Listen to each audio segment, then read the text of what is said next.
Olá, vamos adiante com o nosso curso. Eu vou pedir que você abra a palavra de Deus no livro de Atos, capítulo 23, versículo 11. Você dá uma pausa aí, abre e a gente continua. Capítulo 23, versículo 11 fala sobre um grande homem de Deus, Paulo. Você já passou por dificuldades? Já falou e as pessoas não quiseram ouvir? Já ensinou e os seus alunos não aprenderam, não quiseram aprender, não estavam nem aí? Então, bem-vindo ao clube do Paulo. Paulo passou por tudo isso, por muito disso, e passou até muito mais. Paulo era um servo de Deus, uma pessoa capacitada, honrada, uma pessoa que o viver era Cristo. E o que ele fez pelo Evangelho foi tanto, não é? Às vezes você e eu, como Paulo, humanos que somos, nós também podemos desanimar. Paulo está preso nesse exato momento em que a gente está lendo esse texto, está falando da prisão dele. Não sabe o que lhe aguarda, situação muito difícil. Paulo estava desanimado. Muitas vezes você e eu também ficamos desanimados. As pressões, as dificuldades, inimigos por fora, inimigos espirituais, pessoas que não estão querendo seguir a Cristo, até inimigos da fé, humanos com quem lidamos. Paulo estava na prisão, Paulo estava no cárcere. E aqui diz, na noite seguinte, verso 11 do capítulo 23, o Senhor, pondo-se ao lado dele, disse, coragem, pois do modo porque deste testemunho a meu respeito em Jerusalém, assim importa que também o faças em Roma. O interesse do Senhor é que você dê testemunho dele sempre, em toda e qualquer circunstância e situação.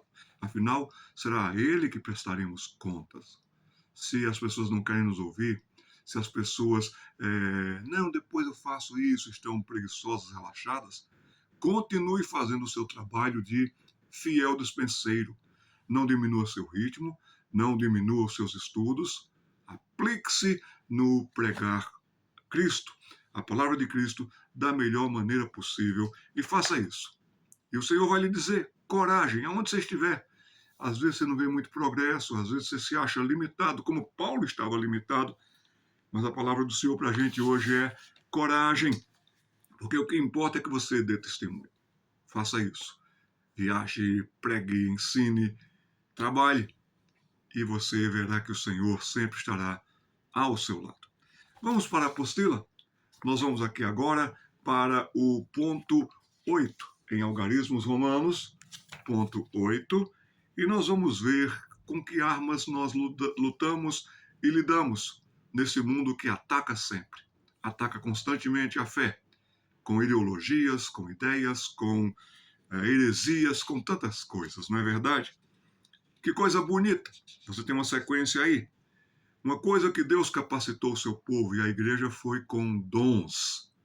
Nós vamos ter os dons sendo ensinados na carta aos Efésios, Romanos, Coríntios, até mesmo ali para consertar alguns abusos que aqueles coríntios estavam fazendo, não é?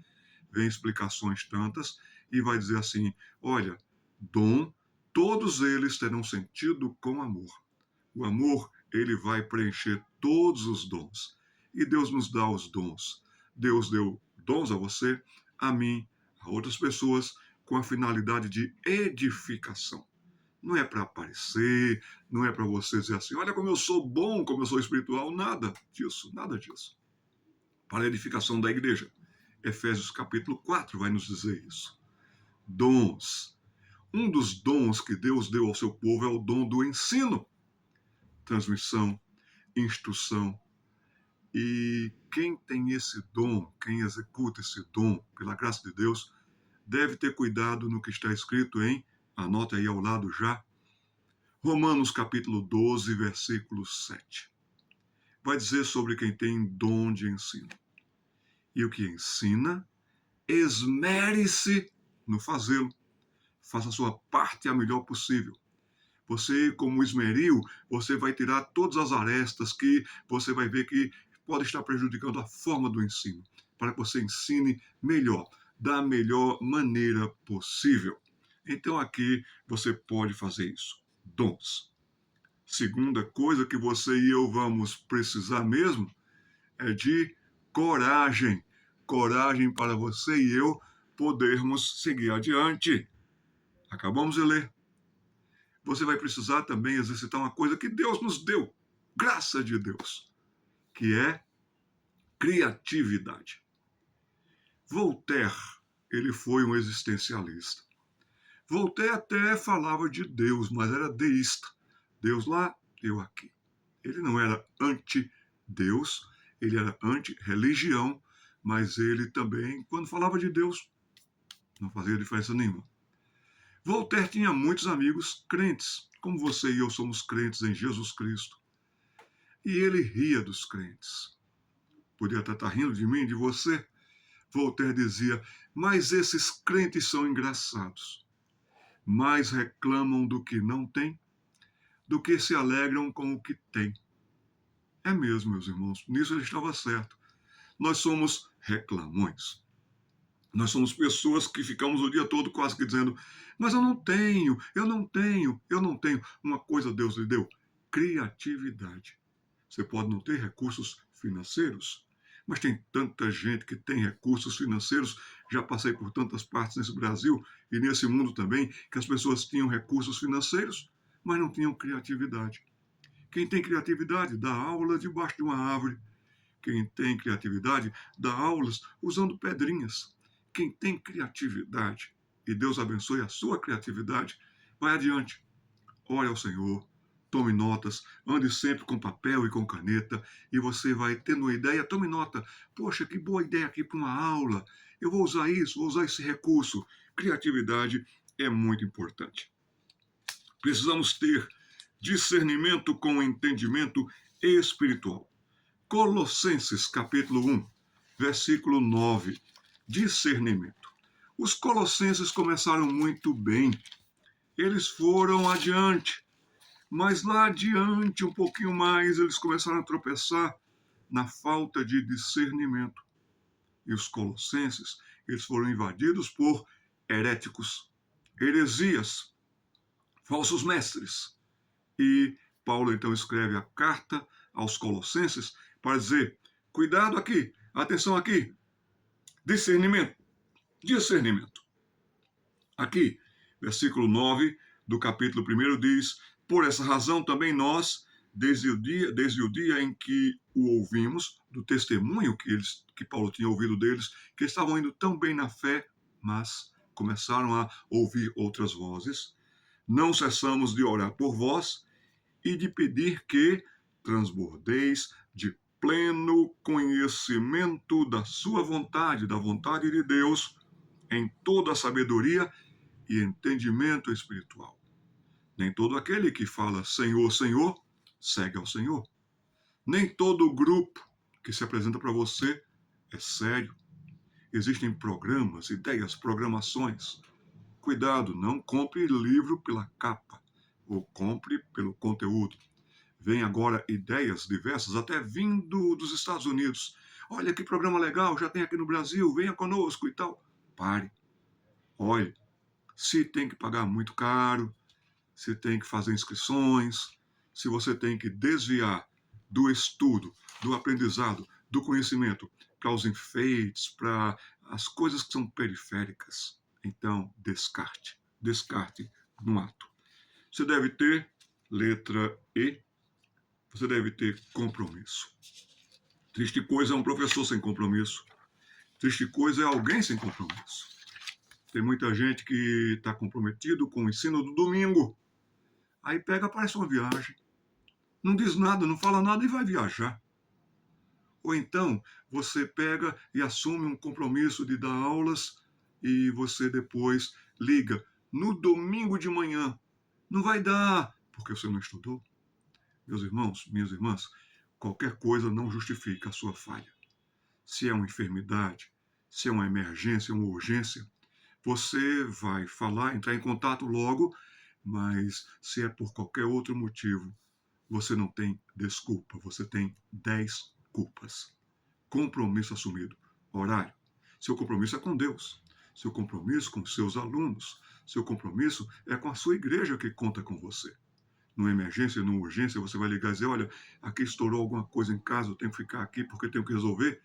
A pessoa, o superintendente do outro lado vai atender e entender e se virar. Ele vai dar um jeito. Mas pior coisa vai ser a decepção de você sendo descuidado, relaxado, sendo alguém que coloca outras coisas como prioridade e, como se diz no português, farrapa. Isso não tem desculpa, isso tem 10 culpas.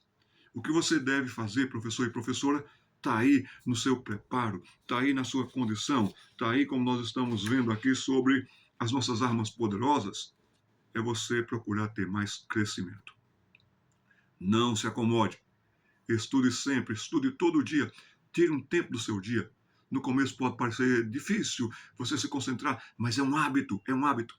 E já falamos nesse curso de apologética que tudo que nós fizermos vai ser realmente custoso no começo, mas gostoso na continuidade. Você precisa buscar conhecimento, crescimento na fé, crescimento na dependência, junto com o conhecimento. Então, um livro, um estudo vai ser muito bom. Eu tenho aqui uns cartões do Ministério Pequenos Passos. Os atributos de Deus.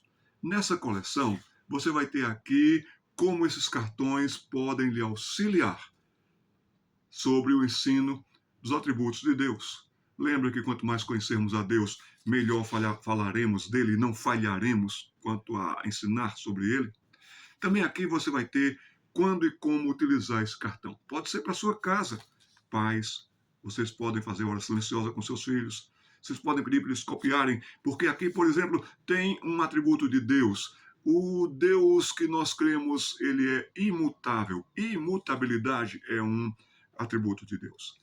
Aqui atrás tem toda uma orientação. Você pode usar na sala de aula. Você pode colocar os seus filhos e alunos também para copiarem esses atributos de Deus e levá-los a decorar.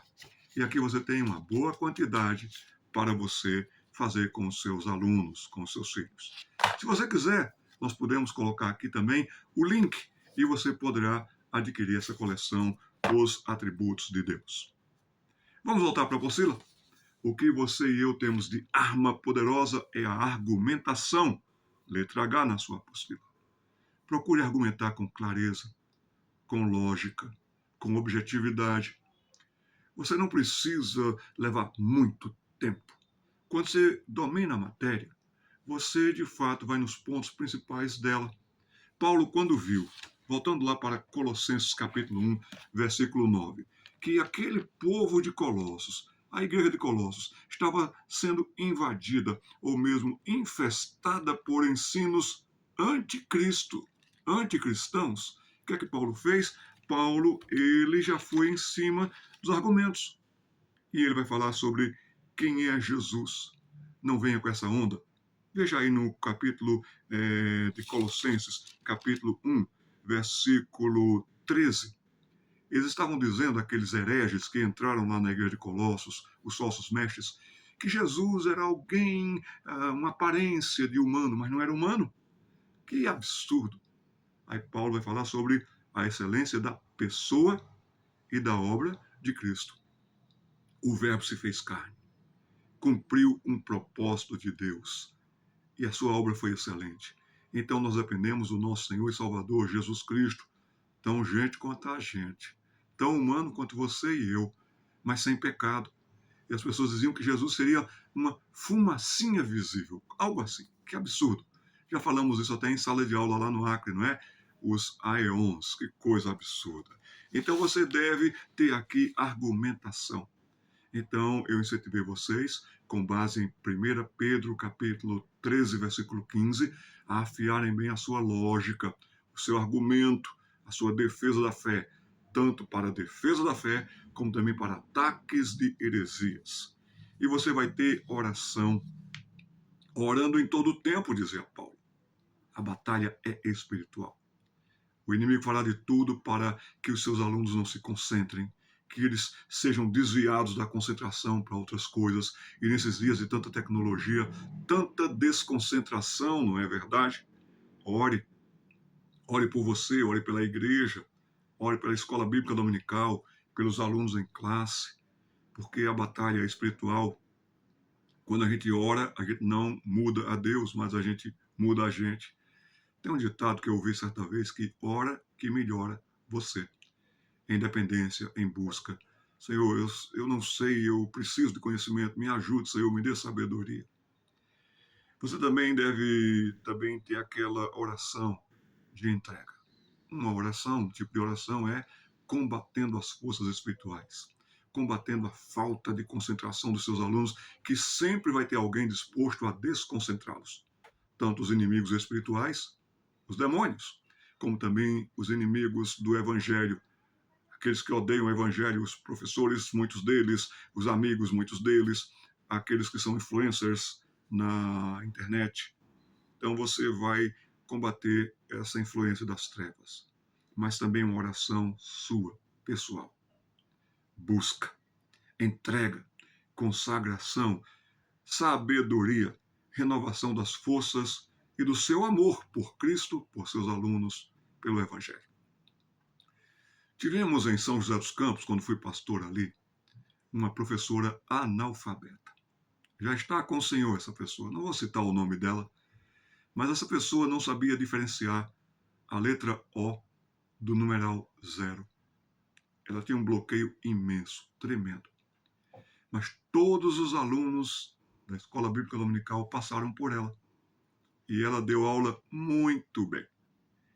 Ela chegava para a patroa dela, trabalhava de empregada doméstica, e dizia: patroa, leia aqui para mim a lição. E a patroa lia com muita paciência, orientava, olha aqui, olha aqui. E aquela pessoa absorvia. Durante aquela semana ela fazia isso, ela matutava, ela guardava na cabeça, pedia reforço para a professora, para a patroa. Patroa, leia de novo aqui, patroa, eu quero entender melhor. E ela dava uma aula tão boa. Hoje nós temos alunos dela que são mestres, são doutores, estão com 2, 3 faculdades. Mas se você perguntar para essas pessoas que hoje são adultas, quem foi uma excelente professora para você? Foi a professora, e vai dizer o nome dela. Ela cativava, ela se interessava, ela não tinha uma intelectualidade avançada como resultado de aprimoramento de estudos, capacidade de raciocínio com as letras, com os números. Mas ela tinha sabedoria de Deus. Um dos maiores pregadores que eu ouvi também era analfabeto. E eu me lembro aquele homem pregando e a palavra de Deus vindo com autoridade, com poder.